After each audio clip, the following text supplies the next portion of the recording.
Naam, hamjambo. Kwa jina niite Mwalimu Nicholas, na siku ya leo ungana nami katika kipindi cha kujadili tamthilia Bembea ya Maisha, hasa jalada katika kitabu hiki. Kitabu cha Bembea ya Maisha kimeandikwa na mwandishi anayeitwa Timothy Arege, na katika kitabu hiki kimebeba picha na rangi zinazosawiri maudhui na hali ya maisha ya wahusika katika kazi hii ya fasihi katika kitabu hiki cha tamthilia Bembea ya Maisha. Tukizingatia katika picha ya wahusika kwenye kitabu hiki, mwanzoni kabla kufungua ndani ya kitabu hiki, kunao mchoro ambao tunapata wahusika pale ambao ukisoma kuna Yona, kuna Sara na kuna katika mabinti yao ambaye anaitwa Neema. Katika hali hii, wakati huu unaona kwamba wamekumbatiana, ambapo unaona Yona amekumbatiana na Sara na Neema wakiwa wamekaa katika bembea. Na katika wahusika hawa ama katika watu hawa wameonyeshwa wakiwa wamekumbatiana. Jambo hili linaonyesha upendo, maridhiano na mshikamano wa kifamilia baada ya kupitia misukosuko mingi ya maisha. Kabla kuendelea zaidi, nataka tu nilete hali hii ya uhalisia ya bembea. Bembea kama unavyofahamu, bembea ni kamba tu iliyofungwa juu na inayoning'inia, ambao watu wengi tunaitumia kama chombo cha kujifurahisha. Yaani bembea tunapanda na tunashuka. Na katika bembea hii ya maisha imeletwa ama imeelezwa ya kwamba bembea katika maisha ni ile hali ya kupanda na kushuka kwa maisha, kama vile mtu anavyobembea katika ile kamba, anaenda juu na kushuka. Ile ndio raha yake katika bembea ile ama katika mchezo ule. Na katika hali ya maisha pia bembea imeonyeshwa ama imeletwa hali ya kwamba maisha iko wakati yanakuwa juu na uko wakati maisha yanakuwa chini. Hivyo basi mwisho wa siku yanapokuwa juu, yanapokuwa chini, hiyo ndio furaha ya maisha na ndio ishara ambayo tumepata katika bembea hii ya maisha.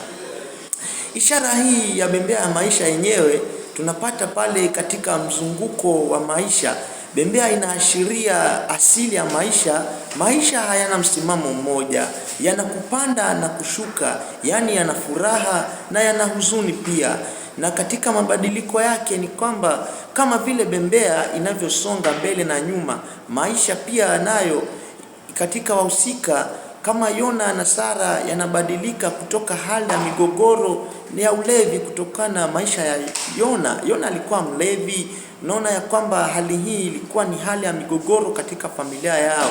Lakini baada ya hayo yote tunatambua ya kwamba tamani ya familia ya Yona na Sara ni kusameheana. Mwisho wa siku Sara anamuelewa Yona na anaweza kumsamehe. Ile ni raha yake baada ya migogoro. Pia tukijadili katika ile rangi katika kitabu cha Bembea, naona ya kwamba mandhari haya inaleta mandhari ya mapambazuko. Mara nyingi jalada hutumia rangi zinazoashiria mabadiliko ya wakati, kama rangi ya mchungwa na rangi ya manjano imetumika pale katika kitabu kile cha Bembea ya Maisha. Hii inaashiria mwisho wa matatizo ya zamani na mwanzo wa tumaini jipya katika jamii, ambao ni jamii hii tunayozungumzia, jamii ya Yona na Sara. Baada ya migogoro yote, licha ya migogoro, lakini inafikia mahali wanasameheana. Ulevi Yona anaacha na kupunguza na kujirudi yeye mwenyewe. Unaona ya kwamba anakubali ile hali na wanaweza kusameheana pamoja na Sara. Unaona utulivu hapa pia unajitokeza katika mandhari ya jalada hili. Yanaonyesha utulivu fulani, ikimaanisha kuwa licha ya kubembea misukosuko hiyo, ya kubembea na hiyo misukosuko yote, kuna uwezekano wa kupata amani iwapo kuna maelewano. Maelewano hapa yametokea katika baina ya Sara na Yona. Licha kwamba Yona alikuwa mlevi, licha kwamba alikuwa amekumbwa na matatizo yake binafsi, lakini baada ya maelewano yeye na bibi yake ambaye ni Sara, tunapata utulivu, na huyo ndio bembea inajitokeza ya kwamba Mgogoro ndio unaleta bembea ikiwa ama inameleta maisha yawe chini, lakini baada ya maelewano inaenda juu kama vile bembea, maelewano yanatokea pale. Tukija katika ufahafu wa jalada ya anwani hii ya bembea maisha, jalada linasababiana kikamilifu na anwani ya kitabu.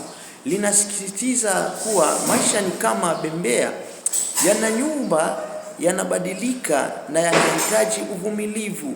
Maisha ni hivyo kupanda shuka, maisha lazima yayumbe, yawe na msukosuko. Huo ni ufahamu wa jalada hii ya anwani, ya kwamba linasababiana kikamilifu na anwani ya kitabu, ya kwamba maisha lazima yawe na mgogoro, maisha yawe na kuyumbayumba, ile kubadilika kwa maisha, yawe juu yawe chini.